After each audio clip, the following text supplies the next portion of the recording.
Oke teman-teman semuanya, kali ini kita ada di video ke-9 ya kalau nggak salah. Dan di video kali ini kita akan membahas mengenai objek dalam JavaScript S6 tentunya. Walaupun dalam sebelum S6 ini ya sama aja sih sebenarnya. Oke, kenapa sih kita harus belajar objek ini? Tentunya karena objek ini juga sangat penting untuk kita pelajari, karena ketika kita sudah bermain dengan API teman-teman, itu akan banyak sekali data-data yang tersimpan dalam sebuah objek, seperti halnya array kemarin. Nah jadi maka dari itu kita perlu betul-betul memahami apa itu objek dan bagaimana cara menggunakannya.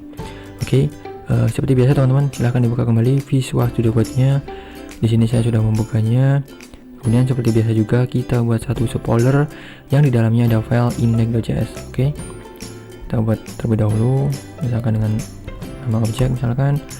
Kemudian dalam folder objek tersebut kita buat satu file index.js. Nah kemudian teman-teman, di sini akan saya berikan contoh dalam sebuah variabel menggunakan const, misalkan person, yang di dalamnya adalah sebuah objek. Nah untuk penulisan objek sendiri itu dia identik dengan kurung kurawal ataupun curly brackets dalam bahasa Inggris ya teman-teman ya. Nah kemudian dalam objek ini ada dua istilah teman-teman, yaitu key dan value. Atau key ini nantinya akan dipanggil ketika ingin menampilkan data dalam value tersebut, atau lebih jelasnya kita langsung praktekkan aja teman-teman. Di sini misalkan saya kasih dengan key nama yang isinya nama saya misalkan. Nah seperti ini teman-teman. Nah kemudian untuk mengaksesnya kita bisa berikan di konsol ya teman-teman ya, console.log.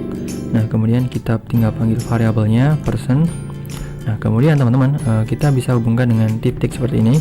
Nah kemudian di sini nanti ada suggestionnya, property yang bisa kita gunakan teman-teman. Jadi sebenarnya ini key dan value ini masuk ke dalam sebuah property teman-teman. Jadi ini key-nya, ini value-nya, atau bisa kita sebut dengan property.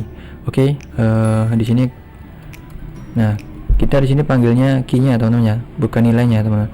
Jadi kalau kita ingin akses nilainya, kita panggil key-nya. Oke, kalau kita save seperti ini, kemudian di index HTML jangan lupa dirubah, kita ubah namanya menjadi objek ya teman-teman ya, folder objek, kemudian index.js. Nah kemudian kalau kita buka di browser, open in default browser. Oke, tunggu sebentar, agak lambat ya teman-teman ya, laptop tua soalnya. Oke, masih loading. Nah ini dia, kita bisa buka konsolnya teman-teman, Ctrl Shift I kalau di Chrome ya. Nah kemudian kita bisa lihat di sini ada nama saya Raihan. Itu karena ini tadi ya teman-teman ya, kita tampilkan key nama tadi ya teman-teman ya, dimana key nama ini menyimpan value Raihan.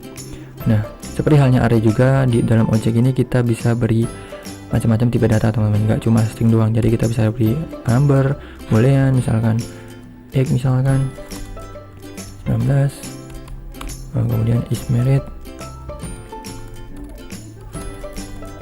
false. Nah seperti ini pun juga bisa teman-teman. Jadi kita tinggal person dot egg, kemudian person dot is married. Nah ini kalau kita save, kemudian kalau kita buka lagi tadi browsernya, nah di sini muncul semua ya teman-teman yang tanpa ada error. Nilai pertama nama saya, kemudian umur, kemudian statusnya false. Oke. Nah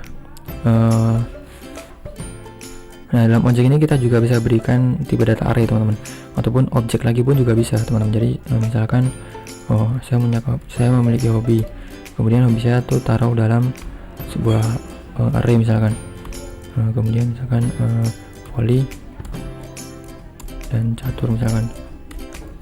Nah kemudian untuk mengakses data dalam array yang ada dalam objek ini teman-teman, kita bisa seperti ini teman-teman. Jadi ini bisa kita buat satu baru lagi kali ya, console.log, kemudian person. Nah kemudian kita ke hobi ya teman-teman ya. Tapi seperti biasa teman-teman, karena ini sebuah array, kita bisa pakai index numbernya, misalkan 0 seperti ini. Nah, kita save, kita buka lagi di browser. Nah, di sini akan muncul volley, teman-teman. Ya, seperti itu ya teman-teman ya, contoh penggunaan objek. Nah, untuk data objek sendiri kita juga bisa gunakan, teman-teman. Jadi kita misalkan punya data family, mungkin family. Nah, kemudian kita beri objek di sini, kemudian ada children, misalkan me misalkan, ataupun Michael misalkan. Nah, seperti ini. Nah, kemudian kalau kita ingin menampilkan data yang isinya objek seperti ini, teman-teman, jadi kita bisa tuliskan seperti ini, teman-teman. Jadi console.log person, kemudian family, kemudian dot children. Nah, kita sebenarnya tinggal nambahin dot, teman-teman. Jadi intinya itu ada di dot kalau ingin menampilkan sebuah data dalam objek. Oke. Mungkin sekian terlebih dahulu, teman-teman. Semoga aja bisa bermanfaat buat teman-teman semuanya. Sampai jumpa di video selanjutnya.